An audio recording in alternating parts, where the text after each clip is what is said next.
Hey, welcome to the video everyone. Today we're going to be exploring the Blitz format. We got a very nice data set provided to us by fleshandbloodonline.com, an independent client where you can play Flesh and Blood games in your browser on your computer online. If you want to help the data sets that I gather for this channel, I highly suggest you to check out their website, playing a couple of games with your favorite hero, because every game that you play helps to grow our data set. So, because we're working with an online data set, we do have a couple of biases in there. That is something we cannot account for. We cannot stop new players from playing the game, so unfortunately that does skew the data a little bit. Some heroes will have a slightly higher, some heroes will have a slightly lower win rate. And of course, because it's an online client, there are sometimes going to be some bugs which will lead into unjust winning or unjust losses of games.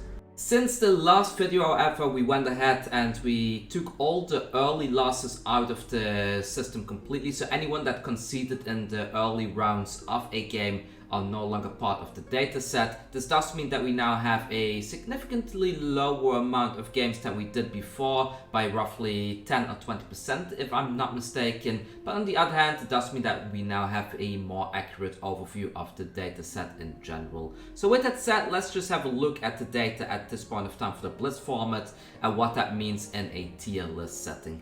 So alright, here is the table with the current win percentages for every hero in the Blitz format.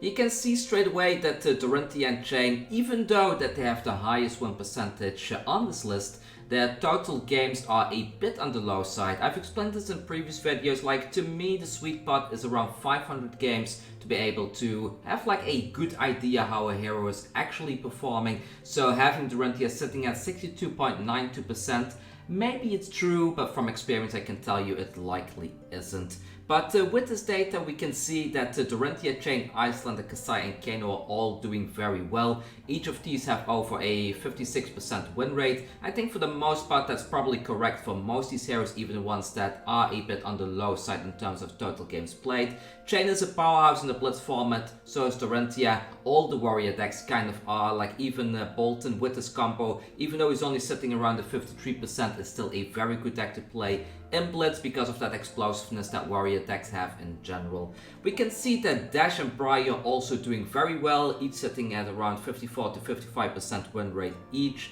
Of course, Briar, it's a Rune Blade, and Rune Blades are just generally stronger than most of the other heroes out there. Same with Warriors, because they have all that amazing equipment available to them, which is also why that Bravo is doing quite well, even though that Bravo's aggro damage output is a bit on the low side for the most case, but it's a very nice list of data that we have here. Ira is still doing decent. Ira is no longer the SD hero it used to be, but the thing that I'm especially surprised about is that Fi, the hero that a lot of people are running in Blitz right now, is doing quite poorly.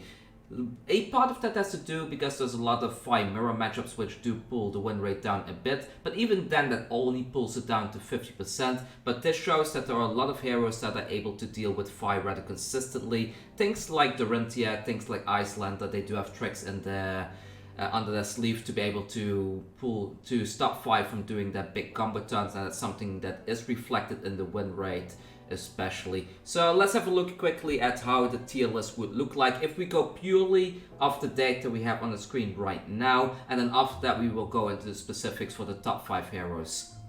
So if we have a look at the tier list, it would look something like this. We have the Warriors at the top, followed by Chane, Iyslander and Kano. S tier in my case being 56% or higher win rate. Then A tier, in my opinion, is still kind of S tier. These are the heroes that pull off a 54 to 56% win rate, but they are a little bit on the lower side, so I put them in the A tier right here. Then we have B tier, which is 50 to 54%, and I made sure that all these heroes, their highest win rate is from the left to the right. So Dorinthea in this case has a higher win rate than Kane, for example, and Bravo has a higher win rate than Ira, so that's important to keep in mind. The C tier heroes are anything from 40 to 50%. These are heroes that I kind of feel you shouldn't be running in the Blitz format. Of course, you can run something like Rhino or Fi if you try to OTK an opponent, which is something some players are kind of a fan of in general. But if you're in the game to win, or at least in larger events, you probably should go for something like Dorinthea, Kassai, or maybe Chane. to have a better matchups in general. So in the D tier we have a lot of heroes that are just underperforming at the moment. Each of these has under a 40% win rate. You can go back to the table that we show on the previous screen if you want to know the exact win rate according to the data set that we have available. When I'm looking at this data set, I think it's kind of accurate and a good representation of what the current metagame looks like.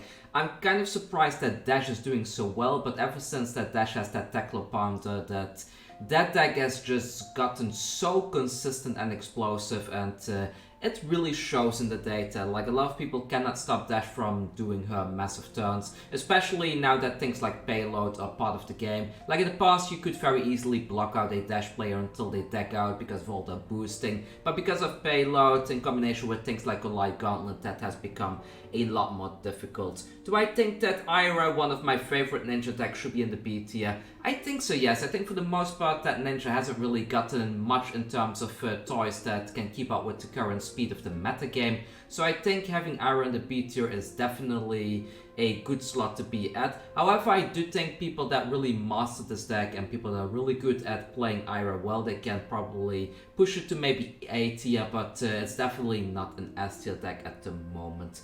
So what do I think is the best deck if I don't go off the data itself? Well, I think that Kassai and Chane are probably the best heroes in the format right now. Even though that Dorinthea has a higher win rate in the data set itself, I don't think that Dorinthea's win rate is actually at 62% or higher. There's probably some stuff going on with certain matchups being overly represented, stuff like that. On top of that, just being too few data points in general. So with that said, let's just have a look at Dorinthea's matchup percentages just to see what is going on and what is causing that win rate to be so ridiculously high. Alright, so Dorinthea, so let's see what's going on in this data set. We can see that, as you can see, like most matchups, she has like under 10 games played, which is just way too little. You want at least like 40 or 50 games per hero to get like a proper overview of what is going on. Like, to me, it's not really that important that she has a lot of games against things like Shiana, Kefdane, and Janice and stuff like that, because these are like D tier heroes anyways. But I would like to see more games played against things like Briar, Ira, Kassai, all these top tier decks in general, you know what I mean? And but if we look at the data set here specifically, we can see against Fi, this deck has a ridiculously high win rate. This, of course, has to do with the fact that Fi is unable to block anything that Dorinthea tries to do. Dorinthea can very easily and consistently farm counters onto her downplate, and Fi cannot do anything about that. And then you are sitting with the trouble that so many people are playing the Fi deck that now you get all these anti-Fi heroes entering the format that are really farming quite a significant amount of wins against this deck, and it really shows in the data as well. 38 games is of course still a little bit on the low side, but I feel when more people start using Flesh and Blood Online to practice the decks and to prepare for big events, we're going to have larger and larger data sets available to us, and these results are going to get more and more accurate, which is something I'm super excited about. We see the Reiner matchup is very positive. Like, Reiner, of course, is one of those heroes that tries to OTK here and there. We don't see Reiner much anymore, but well, it is just what it is. Like, not that many people are into the Reiner gameplay in Blitz, at least. And there is like a very niche group of like really brute fans that keep playing Reiner to its maximum potential, and some of them are really good. I have some friends over in Hong Kong that are especially good with Reiner. So Briar and Ira Crimson Haze, both of these have very positive win rates. Of course, Briar is another one of those decks that if Briar loses the dice roll, she has a hard time against Dorinthea. There's a lot of 2 blocks in the deck, and then Dorinthea can very easily set up a counter or 2. And Ira also has that issue, even though that Ira tends to run a bunch of defense reactions. It becomes a game of cat and mouse that as a Ira player against Dorinthea, if you underblock, you're screwed. If you overblock, you're also screwed. So it's just a poor matchup in general. Seeing that the matchup against Kassai is so high is a bit surprising to me. I would say that Kassai is one of those heroes that can play against Dorinthea a bit more consistently, because Kassai can easily block with 2 cards, put on an arsenal and prepare for next turn to set up some copper tokens. But then again, Kassai needs like 3 or 4 turns to really set up a decent amount of copper tokens to be able to pull off a big blood on the hands turn. And when Dorinthea puts the full pressure, it becomes very hard to do anything about that, because Dorinthea of course can push the weapon to up to 12, sometimes 15 damage, which is something you typically see. Bravo matchup 50%, that's nice to see. Dorinthea matchup is also 50%. Well, it's a mirror matchup, so obviously it's going to be 50%. But Dash, Kano, Iyslander and Chane are all heroes that she has a bit of difficulty against. And I think for the most part is because, like, even though these aggro heroes are able to deal a significant amount of damage, they also have a more 3 blocks available to them, so when one of these heroes loses the dice roll, they don't straight away take a bunch of chunk damage like a hero like Fi would do. So I think it's very difficult for Dorinthea to go up against these type of aggro heroes. Of course, Iyslander is very disrupting, and Kano always has that thing, like Kano can go all the way to 1 life and then still take over the entire game. We've seen that plenty of times, like you think you're about to win and then they speak the magical words like, okay, Kano pitch 3, and they always have it, don't they? They always seem to have the answer right on top of the deck. So I think Kano, especially if Kano wins the dice roll, they can just do everything in the opponent's turn by going second, do everything in their turn and draw up and doing it again for 3rd time. So I'm not surprised that these are bad matchups. And Chane especially, Chane just generates so much value that he can very easily block with 3 cards from his hand and then still be able to put a significant amount of pressure onto a Dori player. So with that said, maybe we should have a look at Chane next to see how Chane is doing in the current metagame, because that's another hero that didn't have that many games played. So let's see how Chane is like. Alright, next up Chane. The Dorinthea, Iyslander and Kassai matchups, they are definitely favorable. Well, Chane has a lot of blues available to him, and he can very easily block with 3 cut from hand and then still have a decent turn by just playing stuff from the banish zone. So it doesn't really surprise me that these matchups he does quite well. Dorinthea and Kassai both suffer greatly from decks that block a lot, because they cannot really set up their counters, and in Kassai's case, to set up all the copper tokens. In Iyslander's case, because Iyslander has like this very fine balance, like she can block with maybe 2 cards from hand, and then the other cards need to generate either damage or value in terms of like either a channel like Frigid or generating Frostbite tokens. So seeing the win rate against Chane being on the lower side is kind of to be expected, because she wants to kind of trade cards in a 1-to-1 ratio, which she cannot do against Chane because Chane just generates a lot of value in general.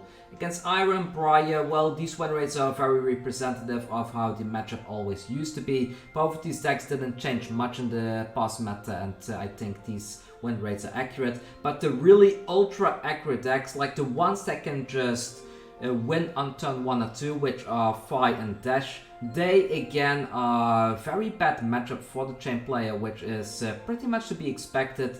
Dash being the worst of these two, because Dash aggro output is a lot more consistent than Fi's. So it's a very representative win percentage in my opinion, what I can see. So I think this is about accurate. I think Chane's win rates should be about where it should be. Maybe some of these are a bit on the high side, like the Dorinthea and Iyslanders are probably not 65% or higher, they're probably closer to 60% or so.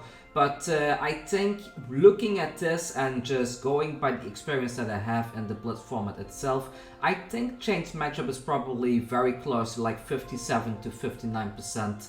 Just going off this and going off my experience. So it's a very good hero to play. I can highly recommend it. I have a Blitz deck available on my Patreon as well. If you want to have a good competitive Chane deck, I have it there. You should definitely check it out if you're a patron. And with that said, let's just have a look at the next hero in the list, Kassai. Alright, next up, Kassai. Kassai, of course, is one of those heroes that you see in almost every single armory event and skirmish event. There's at least one player navigating this deck. This is definitely a fan favorite of a lot of Blitz players. And when we're looking at the data here, I think for the most part it's kind of representative of how I feel when navigating this deck. Like the really fast decks that can both put pressure onto you and at the same time block well. they are going to have a very good win rate against this deck. Decks like Iyslander, decks like Chane, Dorinthea, and Kano. Kano, of course, like even if as a Kassai player you crack your blood on the hands, Kano can still very easily OTK you right there on the spot, right before they're about to take the lethal damage, when you've already spent all your resources, used all your reactions. They can just go off right there, and we can really see that in the data. Like, the win rate against Kano is abysmally low. It's like almost, it's humiliatingly low. And against Iyslander, the win rate seems to be a bit better, 40%. I have a friend of mine that plays Iyslander at my local armories. He plays at a high competitive level in my opinion, and I think 40% is about the win rate I would have against him navigating the Iyslander deck.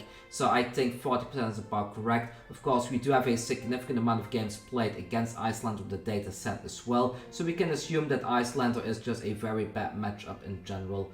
Chane, of course, again, he can block with 3 cards from hand and still have a lot of value. So Chane, it's a bad matchup for the Warriors. Who would have thought? Like, we've already discussed this several times. And with Dorinthea, because Dorinthea can push the blade to like 9 or 12 damage easily, and because, well, Kassai can block with 2 cards from hand, maybe keep one to put in the arsenal and stuff like that, but that does mean that some damage will generally bleed through unless Kassai commits her full hand every single turn, which she cannot do because Kassai, of course, wants to build up copper tokens to get the blood on the hand's turn as soon as possible. And the longer you prolong the game against the Dorinthea, the more you get pushed to your lethal frame, where you have to stop blocking with your full hand the whole time. So I think as a Kassai player, maybe your only shot to win against Dorinthea is to just go all in, don't block, let them get their token, like their counters for like 1 or 2 turns, and just going in all in, trying to block with your equipment and then going in with a big blood on the hands turn on maybe turn 3 or 4. But other than that, it is a ridiculously difficult matchup. I've played against Dorintheas, it's borderline unwinnable in my opinion. If you're up against a good Dorinthea player as a Kassai player, you're kind of screwed. Nothing to do about it. So with that said, let's just hop on over to have a look at how the Wizards are doing, and then it's probably time for me to end the video, and I can do a little bit of the 3000 subscriber giveaway at the end of the video as well, so keep an eye out for that. I'll put in a random question, so keep on watching and we will get there very soon. Alright, Iyslander. Well, Iyslander, look at all the green, like everything marked in green on screen right now are matchups that you're very likely to see at events, but look how many favorable matchups this deck has. It's absolutely ridiculous. I think Iyslander might secretly be the best deck in the Blitz format right now, simply because she has so few bad matchups. She has a bad matchup against Kano, she has a bad matchup against Chane, and that's pretty much about it. But there's so many warriors, there's so many ninjas, so many dash players nowadays. I feel if you want to become a competitive Blitz player, Iyslander is probably the deck to play. And I also think that Iyslander is one of those decks that is very unlikely to see a ban when the World Championship is gonna be a thing. So if you're looking for a Blitz deck to practice, this is probably the deck to go for.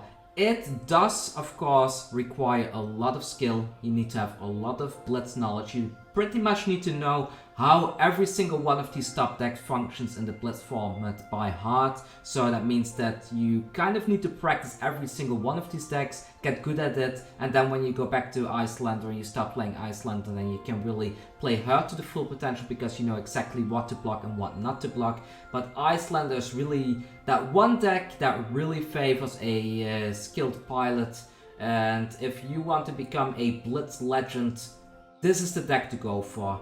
I mean, there's also Kano, of course, which we will get into in a second, but yes, Iyslander is just such a solid deck. Let's hop over to Kano to see what Kano is doing. And then finally Kano, yet another hero that has so many favorable matchups, similar to Iyslander. Personally, I think a Kano is still easier to stop than an Iyslander because Iyslander still has that disruption paction built into her. But on the other hand, Kano can deal a lot more arcane damage, and with Arcane Barrier 3 usually being the maximum that people run, I guess Kano it's far easier for him to go into an Aether Wildfire or something like that and just closing the game off with a Blazing Aether after that. So the Wizards are just doing very well in the Blitz format. Does that mean that they are problematic? I don't know. I'm not sure if they are that problematic, because we do see that there are heroes in the format that seem to be able to deal with Wizards rather consistently, like Lexi, like Ira. Like Ira always has been a bane for a Kano player, even though, as we can see from the data here, it's maybe about 50-50. But I think that Kano is definitely one of those decks that is really worth picking up. I am going to be optimizing the Kano and Iyslander decks that I have on the Patreon. I haven't really optimized those for a while now, and I think it's really about time to really focus my time to get like the best Blitz deck available for everyone out there that is supporting me over on Patreon. But yeah, Kano is probably where it's at. So before we end the video, we have reached 3,000 subscribers. I put a community post on the website, not on the website, on YouTube the other day, that I mentioned I would be doing a giveaway on this channel. Well, the thing I am going to be giving away is 3 sets of Herald of Rebirth promos. I didn't want these promos to go to just anyone, that's why I'm kind of hiding this giveaway at the end of the video, because I know a lot of people just skim this video and they will probably miss it. Which does mean that for you real watchers out there that have made it all the way to the end of the video without skimming through it and without skipping everything that I have to say, really thank you so much. Like, it's people like you that makes it possible for me to do this as a job, for me to continue creating content and to continue growing the support I get over on Patreon. So we need to come up with a little bit of a question, and what I thought is that you should just leave a comment and say something ridiculous. Like, say something like, I think that KO is actually an S tier hero, or I think that Shiana is S tier because she recently won a Blitz event. Just use any of the D tier heroes that we already know are absolutely bad, and just leave a comment down there saying that you think actually it's A or S tier or something in that regard. Then when I see that, I will put you into the giveaway raffle, and then in a week or so I will draw 3 random names that will each get a playset of Herald of Rebirth. But let's keep it hush, let's not talk about giveaways in the comments so that the fake viewers will not know what is going on. With that said, if you want to support my channel, the best way to do is by hitting that subscribe button and leaving a comment. Comments really help a lot, so leave as many comments as you like. If you have nothing to say, just post a hello or how are you, whatever. Just post bullshit down there, I don't care, but just leave a comment, that's very important. If you want to help the channel financially, there is of course the Patreon over on patreon.com/Kugane Gaming, or you can pick up one of my playmats on kuganegaming.com. We have a very nice Ira and Lexi playmat. And with that said, thank you for watching. I hope this data was useful to you. Thanks everyone, and I will see you all very, very soon.